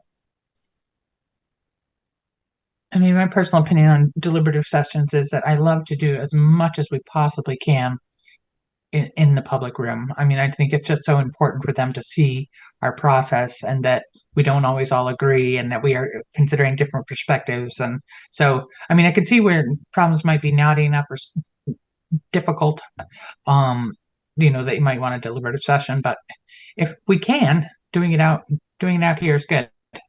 Yeah, agreed, Sharon. Yeah. Yep. It only should be used for exceptional cases. All right. Okay. I agree with that too, Sharon. Good. This is just a question, because I'm still getting familiarized with this process and also trying to compare it to other processes that I've been a part of. And along just quickly as a question along the lines of community input and people staying involved in this conversation through ORCA Media, et cetera, and being involved in the meetings as guests. When things come to the board, do we and they need approval from us? Is there any? This is essentially. I'm sorry. I'm trying to ask this question to Meredith specifically, but also include others. What's the difference, Meredith, between something coming to us and then needing some kind of variance to be approved? Is it really one and the same thing? Because if you can't approve something administratively, then it has to come in front of the board, correct? Yes. Okay. So Right. If I can't approve something administratively, it has to come before the board. You're just using that term variance. Variance is a very specific type of item that comes to the board, right? So there are very specific things that have to come to the board. In Montpelier, it's all subdivisions, all planned unit developments, anything triggering major site plan review. So those are bigger projects that have a larger footprint, or, in some way or another. Variances, waivers, and then there's other items like steep slopes projects. There's other things that say in the regs that the DRB has to approve those items. So those are the things that come to you. Okay, well, thank you, and I apologies for not being totally up to speed on that because I need to be, but I think that helps a lot. The final piece of the thought that I had just to leave folks with tonight was just kind of thinking about a lot of times in these meetings that I've been involved in, only really in the last 6 months, maybe, I think. I'm very new to this still. Seems like there are an awful lot of concerns that get vetted from the neighbors at the meeting, rather than kind of saying, as an applicant, there's a requirement to say that you need to meet with a certain neighborhood type person beforehand. I realize that's not how it works. I see you shaking your head. Everybody's shaking her head. And I realize that's not how it works. And I'm not sure if Montpelier has the density to make that valuable. But sometimes I'm hearing these concerns and I'm thinking, I think the folks that have the concerns, it also makes our meetings easier. Maybe if there's a meeting with maybe what we wouldn't consider as a regional community organization, because we're already just a region, but maybe some kind of neighborhood community organization where the folks who have these direct concerns can actually be met with beforehand, and then their ideas can in some way make it into the application, even if they can't be appeased. Right. Otherwise, it all just comes out, right? I kind of have like a very philosophical difference from that. That people own their properties. There are a set of regulations. There are ways for people to comment, and the idea of organizing the neighbors ahead of time to be more on top of what they don't like at the DRB just sounds terrible to me. I think it is. So I think we're very open to neighbors, and there's notices that are given to neighbors. We want to hear all sides of the story, but we have kind of a really clear mandate. Our regulations are pretty specific. Yeah. Well, I think they are too. And I think, but the folks who are commenting don't realize this. And so what it does, I think, or what I see happening, and again, I'm rookie at this, but it's that everything gets vetted and it feels like the forum that is this conversation becomes more of just a, to appease people's interest, that their ideas, even if they're not valid, are not being wrapped into the process. And that just makes, it kind of makes things more complicated. Now, I'm not suggesting that it should be this way or that it could be, but it was just a notion of thinking about maybe on certain projects, there are ways that hearing some of these ideas ahead of time are actually going to make the project better than if they just get, thrown against the wall. And I'm sorry, I don't really have the words to finish what I'm trying to say, but I think the message was kind of clear, and it's just something that I wanted to be able to discuss more. And I'm going to email Meredith some questions because I just have to get up to speed on some of these things. So anyway, I'm happy to send you all the statutory references about what we're supposed to and have to do. Yeah. And just as an FYI, that you got to make sure there's a distinction between what's part of the public process and what's not part of the public process. Otherwise, you have suddenly lengthened the public process so far that it becomes even more unwieldy. Yeah. Not to mention, if you start stretching that all out, I'm just going to let you know already. I already have too much to do. Everybody in our department has too much to do.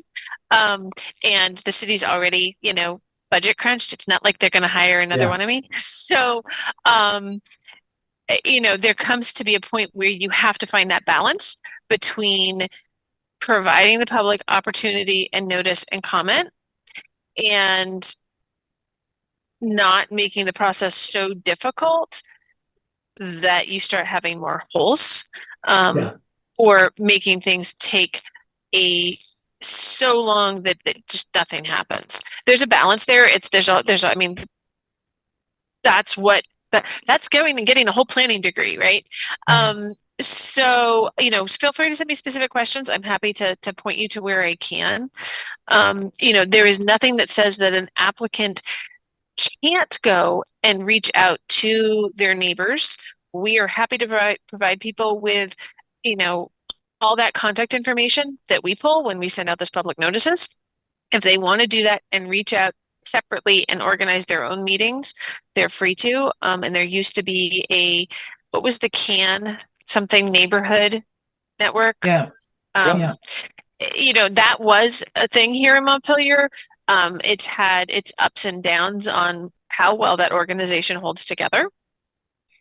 When that was there was a point during COVID when that was really strong, in which, we would be sending notices to the CAN head of any particularly big projects. So major site plan subdivision, right? We would send them that, and then they would be responsible for getting out to their neighborhoods adjacent to the property and those neighborhood contacts.